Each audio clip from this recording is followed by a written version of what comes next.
on computer technology and anesthesia.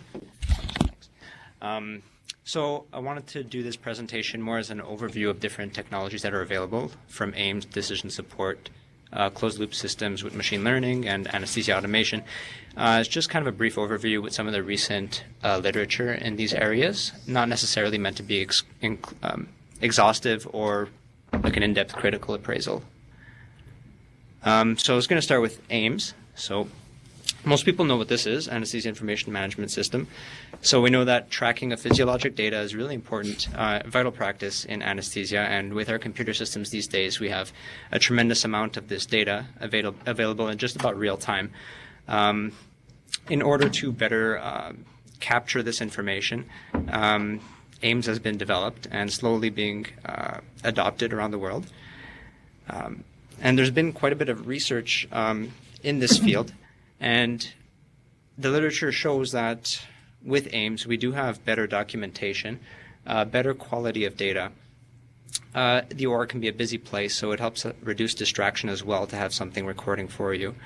And a few studies have shown that there's an increase in quality of care and OR efficiency. But there still doesn't really seem to be solid evidence that it would improve outcomes, more leaning towards the fact that it tightens up the anesthetic a bit. There's increased protocol adherence with post-op nausea, vomiting prophylaxis, and antibiotic protocol adherence, as well as some OR data collection. There's also some studies that show it could be cost-saving as well. It's been shown that there are reduction in anesthetic-related costs, as well as improved staff scheduling. You can see what ORs run longer or which ORs need more resources. And it helps increase anesthesia billing and hospital coding. There are still some barriers to its acceptance. There is a cost and a complexity with implementing these systems. And there is a perceived lack of proven benefits. And there are also some limitations stated, such as artifacts and the notion that there might be a dependence on computer systems. One study, this was done in 2012 by Quij. This is some data from the Netherlands. They had this really simple system implemented with their AIM systems. They just had automated reminders about protocol adherence, institution-based protocol adherence for post-op nausea vomiting. And they used these automated reminders just to, in general anesthetic cases for elective non-cardiac surgeries. And the high-risk patients were scheduled to receive dexamethasone, as well as granisetron, which is similar in mechanism to ondansetron. High risk being those with an APFEL score of 3 or more. And it was shown that there was significantly higher adherence, as you can see in the table I've provided, with the reminders than without. And also, with the reminders to implement this protocol for high-risk patients, there's similarly a reduction in inappropriate administration of nausea prophylaxis to lower-risk patients. So there were two groups. The control group, that's without the reminders, 981 patients, 29% high risk, 27% experienced nausea, some post-op nausea vomiting within 24 hours. The other group was with the reminders, 1681 patients, 32 were high risk, and 23 experienced symptoms within 24 hours. And there was a statistically significant reduction in patients experiencing post-op nausea vomiting with the increased adherence to the protocol.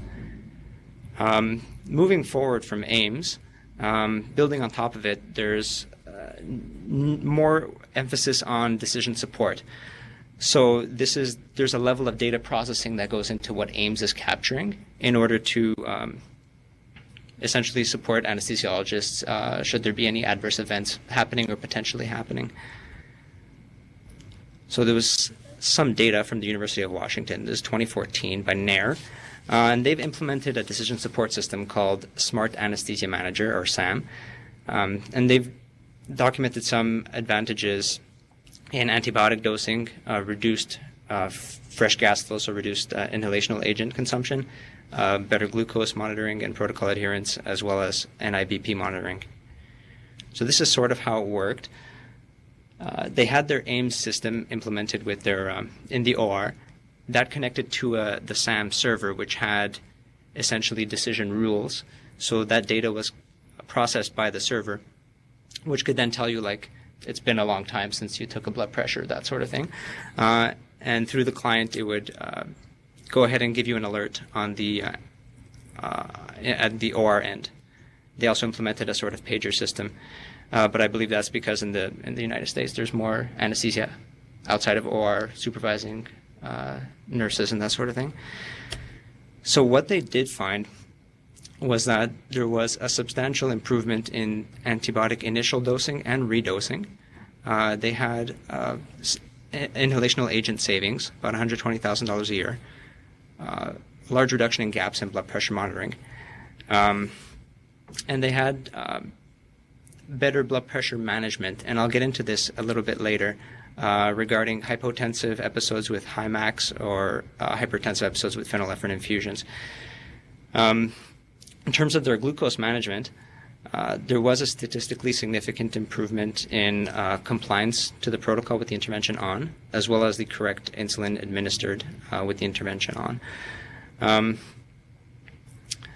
There wasn't a significant difference between the actual and suggested insulin doses in a subgroup analysis that they did.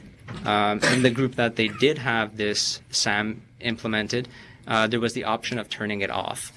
And in the subgroup that turned this decision support off, that the results show that there was a drop in compliance and insulin dosing, and an actual statistical difference in the difference in insulin doses administered.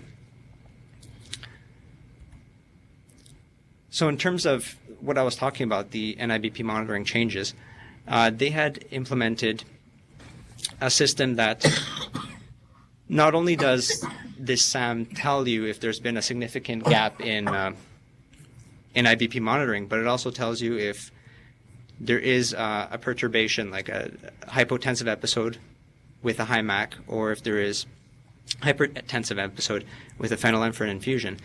And what they noticed that with this system implemented, the frequency of prolonged episodes that lasted greater than 6 minutes, that was the greater than 6 minutes was chosen because that was the interval at which it checks on you. There was a significant reduction in prolonged episodes of hypotension with a high MAC or hypertension with phenylephrine infusion. For the hypotensive episodes, there was an appropriate response by the anesthesia provider to reduce the inhalational agent 81% of the time, as opposed to 59%.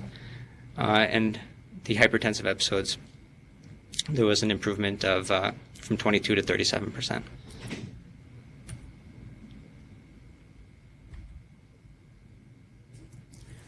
So moving on into something even more sophisticated, there was some data being done in 2011, reactive software agent anesthesia decision support system.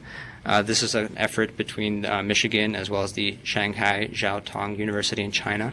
And they developed an intelligent agent architecture, which was capable of integrating information from the electronic medical record, patient monitor, as well as the anesthesia machine. It would give you this centralized graphic representation of the physiologic state of the patient and helps you with some basic decision support. And the way it would help you with decision support was by implementing these expert rules that were written by anesthesiologists. So a little bit about how it works. You see here, this bigger box is the architecture of the intelligent agent, and it gets information from the electronic medical record, the patient monitor. That goes into the perception component. That filters the data that it's getting, as well as it weighs the different sensor subsets based on which data would be possibly more important to know for that patient. That gets interpreted by the action computation part. It takes that perception data and it weighs those expert rules I was talking about against that data. And with, for example, here I just implemented, just gave you a formula here for an example. One of the rules that they implemented was for estimating hematocrit. So you're starting hematocrit here divided by essentially E to your blood loss over time divided by blood volume. So it estimates a given hematocrit at a time, and the action computation would then weigh those expert rules with the data that you're getting and see if there's possibly something that the anesthesiologist should be alerted about. So here's the centralized data representation that I was talking about. This is the graphic provided in the paper. And you'll see here that in the lower box, you have a patient with a dropping end tidal, an increasing heart rate, and the potential hypotension rule kicks in to alert you that maybe this is something that is going on and you might want to take a look at it. These are the different rules that they have implemented. The ones that are bolded are either more common or more critical in their opinion. All the rules had been established. They didn't tell us in the manuscript exactly what the rules were. And all the alerts and notifications that exceed normal values would be sent to a Java server, which stores it, and then you could analyze it at a later date. So what they ended up doing is a retrospective analysis. They took 60,000 general anesthesia cases and they ran their decision support engine on it. So this is just looking back. And they applied their potential hypotension rule. And this potential I misspelled potential there. Ignore that. This rule is a really simple linear classifier. Essentially, it looks at 2 points, the 2 previous NIBP measurements, and just draws a line. So it's a really simple thing. What they had noticed in those 60,000 cases, unrecognized hypotension for greater than 10 minutes, so these 2 columns, ranged from 3 to 9% of cases, depending on which stratification or which strata we're talking about. There's no context data, so we don't know exactly what was going on during those cases.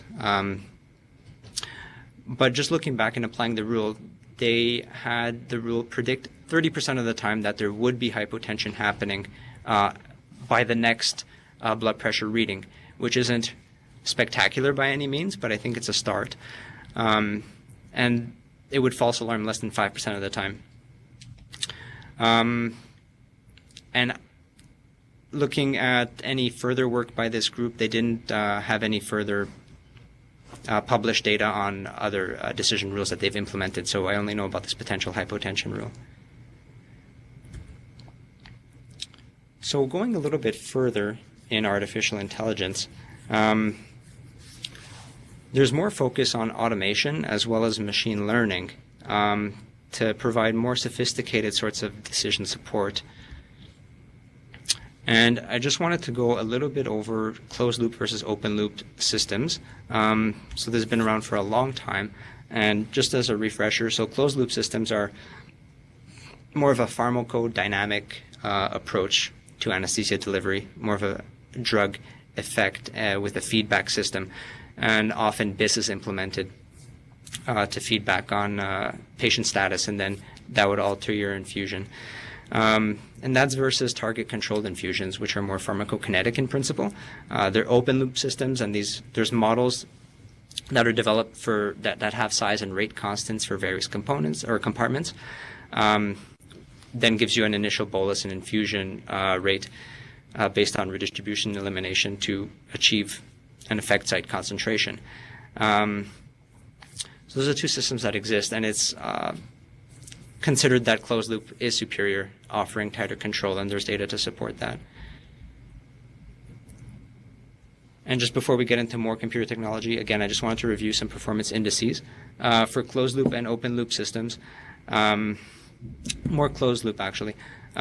These are the performance indices that they're measured against. You'll find in the literature when reading about closed loop systems. There is a performance error that's just the difference between real and target values. So how your system is performing or how out of range it is from the BIS that you're using to titrate your infusion. Median performance error So it's just the median of all those performance errors, and it tells you a bit of a bias as to whether you're overshooting or undershooting. Median absolute performance error, so it's just the absolute values, and that gives you a better idea of the size of your error. There's a wobble, is what they call it.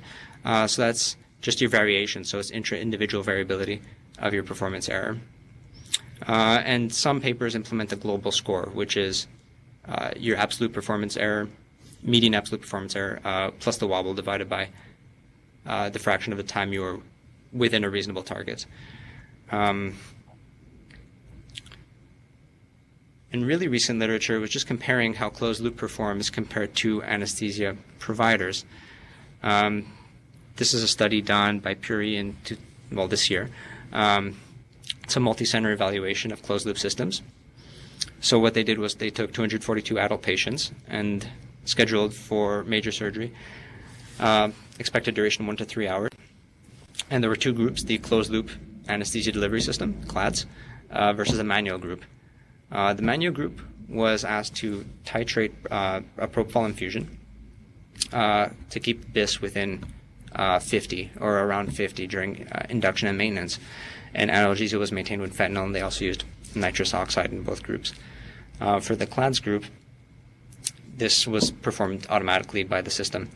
The primary outcome measure was just what percentage of the time they remained within 10 points of the BIS target. Secondary measures were percentage of time the heart rate and MAP were within 25% of baseline, as well as those other performance indices I was talking about. So they showed that the CLADS group was stayed within target significantly longer than the manual group, about 81% of the time compared to 55%.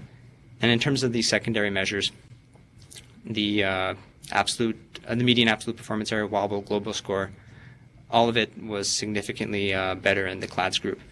So despite the limitations of the BIS monitor, which we know about, I think the study highlights the possibility of more consistent and tighter control of anesthesia with a computer system. And some latest research in closed-loop systems is iControl-RP. This is an ongoing trial which started in 2013, and it should be published this year, maybe next year. This is being done in Vancouver, BC, and it's looking at controlled delivery of remifentanil and propofol using NeuroSense EEG monitoring as opposed to BIS. And I was reading a little bit about it, and it sounds like there are some advantages of NeuroSense versus BIS. Whether this would translate clinically, I don't know. But it uses this Wave CNS, which is their index, the NeuroSense index. It's shown to track changes in neurologic functioning at induction and emergence 15 to 30 seconds faster. It's actually a bilateral monitor. The dynamics could be modeled linearly, which could translate really well to feedback type systems. And there's a more linear response with increasing EEG suppression. So with your burst suppression ratio greater than 5%, NeuroSense tracks it quite well, whereas with BIS monitoring, you get variable results the lower your burst suppression ratio. So the way that this study is working is it's a two-phase pilot study. They're taking, phase 1 is 50 test subjects.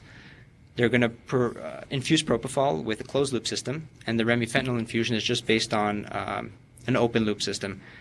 The reason why they're doing that is to collect data in that phase and use that information to fine-tune their controller parameters. And they're going to use the previous PK/PD data for the TCI. Phase 2, they're going to take 100 test subjects, do both propofol and remi in a closed-loop mode, and see how it performs. And the next steps after this study would be to see if there is any clinical benefit with this approach.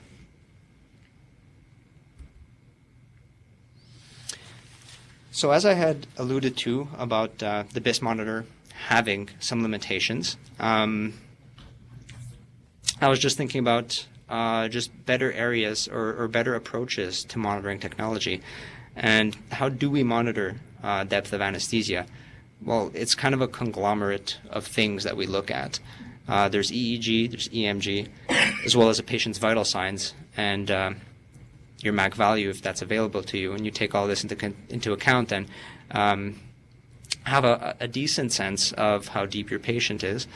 It's not a simple formula, and there could be room for machine learning in this area, taking all these attributes and applying a statistical prediction on them, kind of like how a person does this.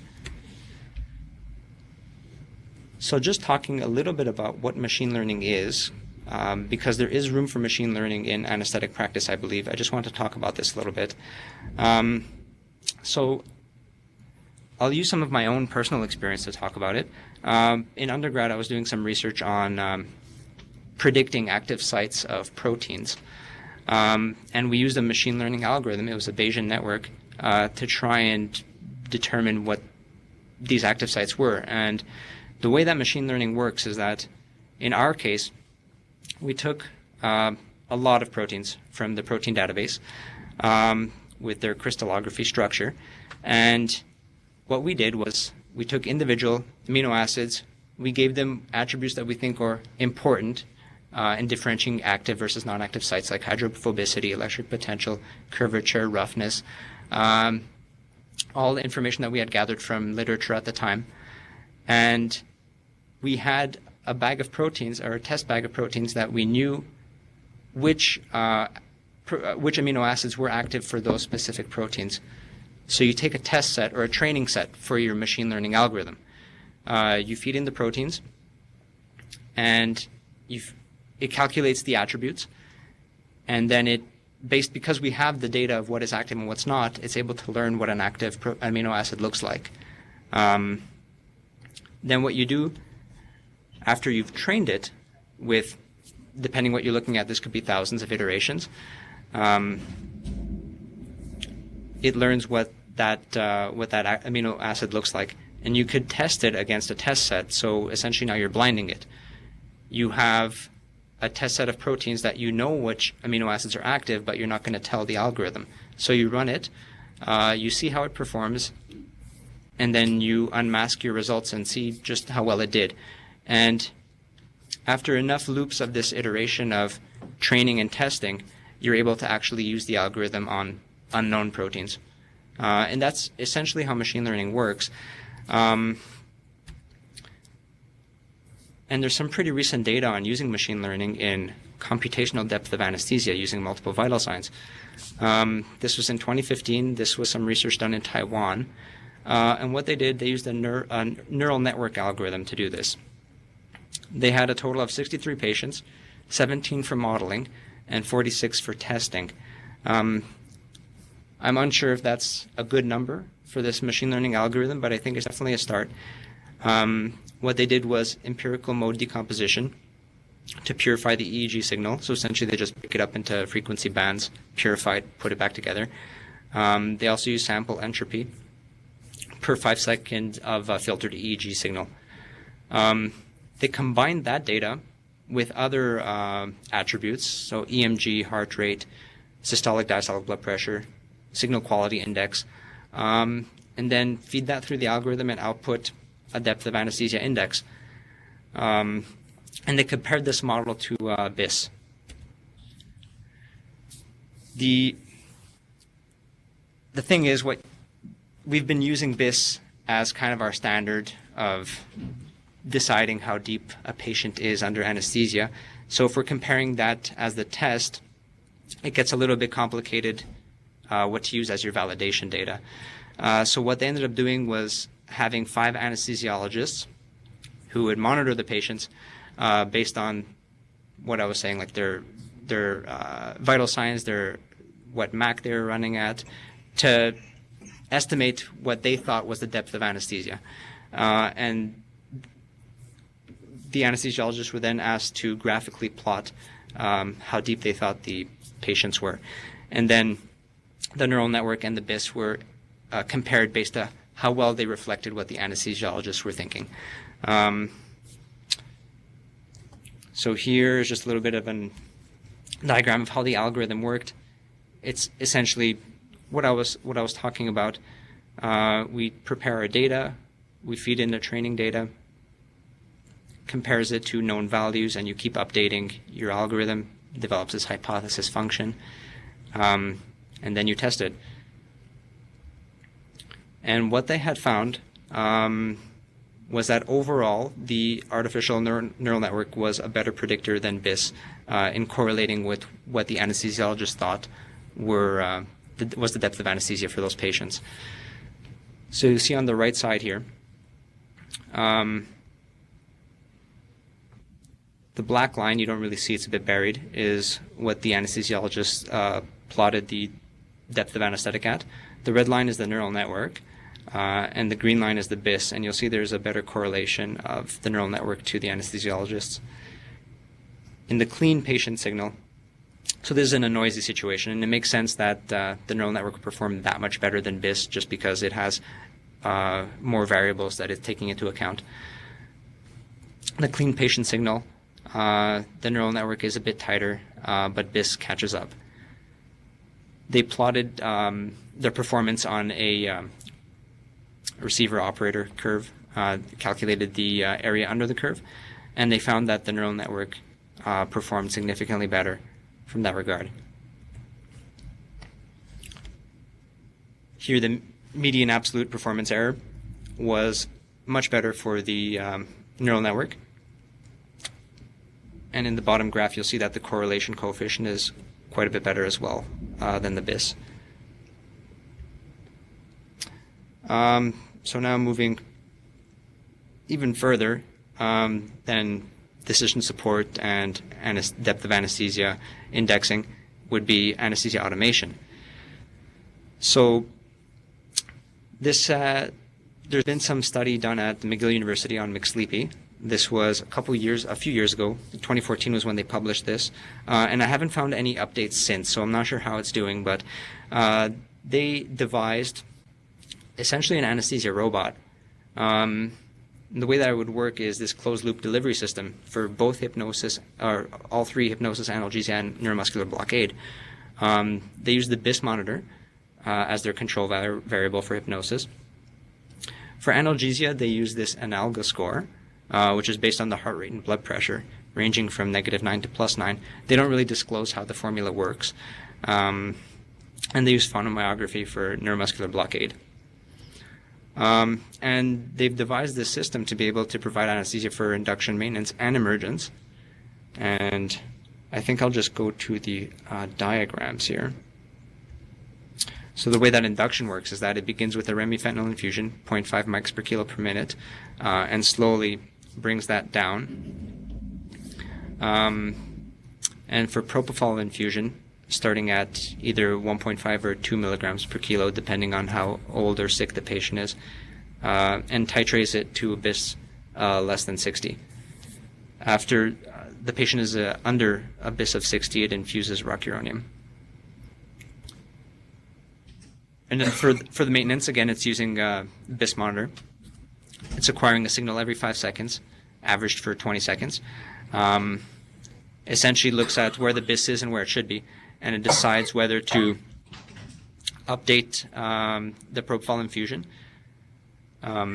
either to increase the delivery, decrease the delivery, or stop it completely based on how light or deep you are.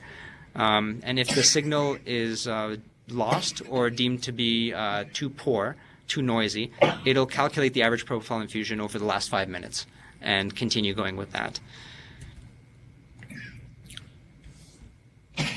For analgesia, the analga score is calculated every 2 seconds. And again, based on that, it takes the previous REMI dose, multiplies it by a factor of how far off you are from your current analga score to your desired analga score, and how quickly that rate of change is. And with that formula, it devises how much REMI to give. And relaxation is tested every 15 minutes. If the train of 4 is greater than 25%, it gives some more rocuronium. And there are some safety features implemented. For example, it won't deliver any paralysis if BIS is greater than 60. Can give a rock bolus within 5 minutes of the previous one. There's minimum and maximum limits for dosage infusion. There's automatically stops the infusion if your BIS or analga score get too low. there's a lockout of rock uranium 20 minutes prior to the end of surgery. And at any point, the anesthesiologist can override the system. It electronically charts. It gives you prompts, and they were talking about telemedicine applications for remote operation. And what they had found, so they tested this on just 15 patients, and they defined the target BIS value as 45. They had 4 categories. So within 10% was excellent, 11 to 20% was defined as good, 21 to 30% was poor, and inadequate as if you're 30% out of range. For analgesia, the performance was based on the analogous score and how close you were to target. -3 to +3 was considered excellent pain control. Good pain control, -6 to -6, or +3 to +6. Insufficient pain control would be on the extremes of the spectrum, so -6, -9, +6 to +9. There was another category that they defined as other, and that's either because they determined the change in either the vital sign was due to a vagal reaction, like a decrease in heart rate without any or significant change in MAP, or if it was because of hypovolemia, increase in heart rate alone. They categorize that as other. And as you can see here, overall, they found that the control of hypnosis was quite good. Excellent 50% of the time, good 33% of the time, out of range 17% of the time. And the control of analgesia was excellent or good almost all the time. So overall, they had concluded that the system was found to be clinically useful in providing a good precision of drug administration and reliable results for the duration of general anesthesia. And and another thing that they had, I forgot to mention, was there was also at times during the automation of their anesthesia that the anesthesiologist could interject either at periods of more painful surgical stimulus or something like that. So there was always input from the anesthesiologist.